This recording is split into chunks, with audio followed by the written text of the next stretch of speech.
Alors moi je suis Héloïse Kuhn, je suis documentaliste donc au lycée de Thurée depuis septembre 2011. Audrey Roulon, donc je suis animatrice au CADI de Thurée depuis septembre 2013.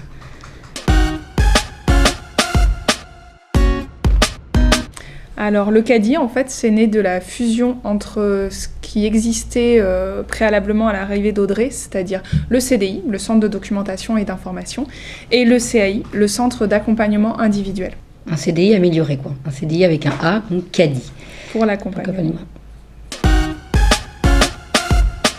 Ce qui nous a donné l'idée de rajouter de l'accompagnement au CADI, c'est qu'historiquement, donc, il y avait une volonté ici de créer un CDR.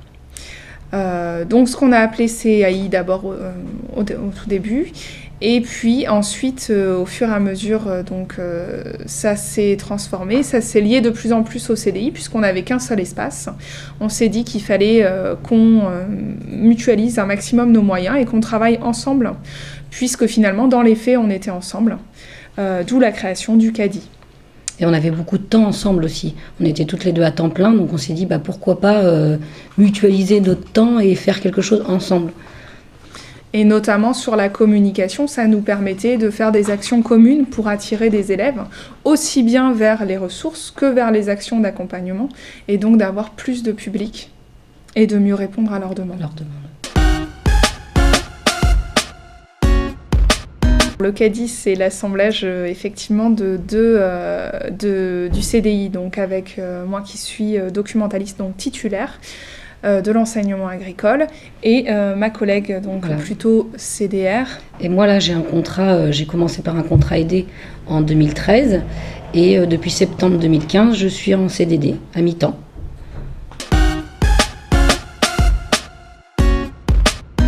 Alors les élèves au CADI font différentes choses.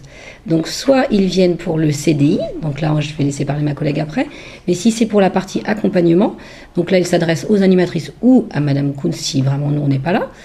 Et donc là on va leur proposer différents outils pour pouvoir travailler, s'améliorer.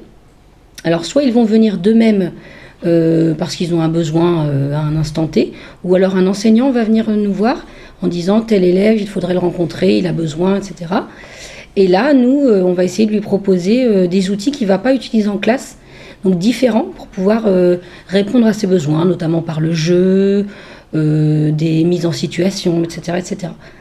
Et ensuite, sinon, il peut venir chercher des ressources. Voilà, ils peuvent venir chercher des ressources, lire, se documenter, échanger.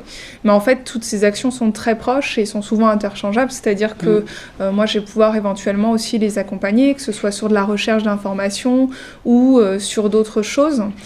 Audrey va pouvoir également les conseiller en matière de livres, puisqu'elle commence à bien connaître le fonds documentaire et elle est également apte à faire, par exemple, des prêts de livres.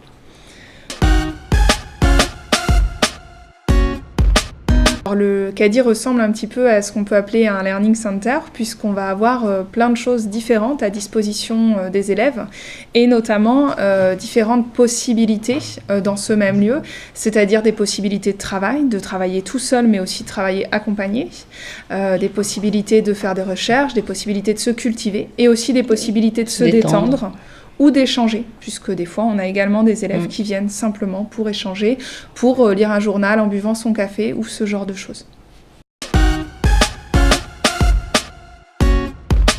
On a une collaboration avec les enseignants et avec tout l'ensemble de l'EPL notamment.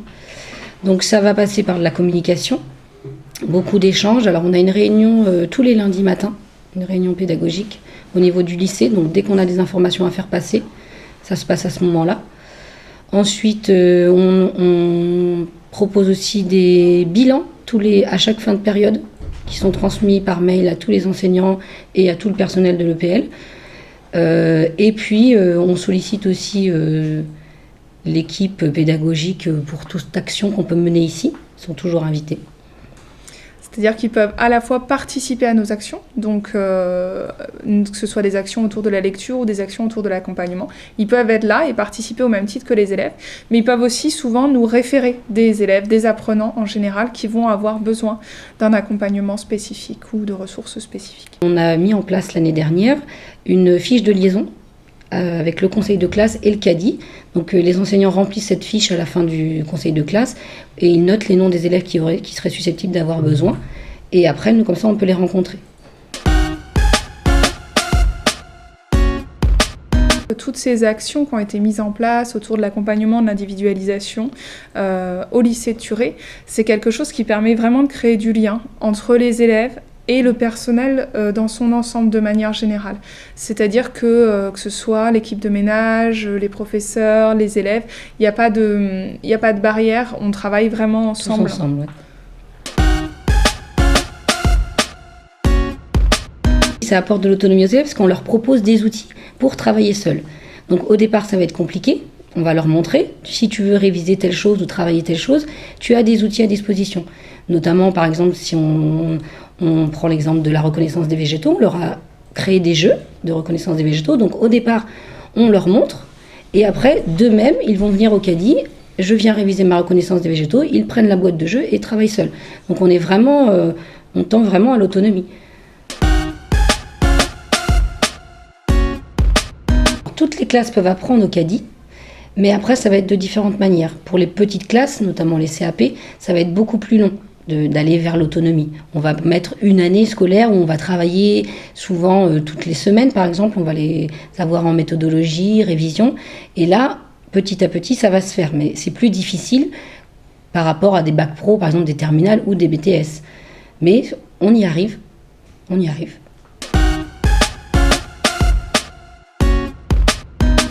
Il faut savoir qu'Audrey est simplement à mi-temps alors qu'avant elle était à temps plein, ce qui effectivement ne permet pas de faire le même genre d'action. Donc pour la pérennisation du cadi, il y a une vraie question de personnel qui se pose à laquelle on n'a pas forcément de réponse.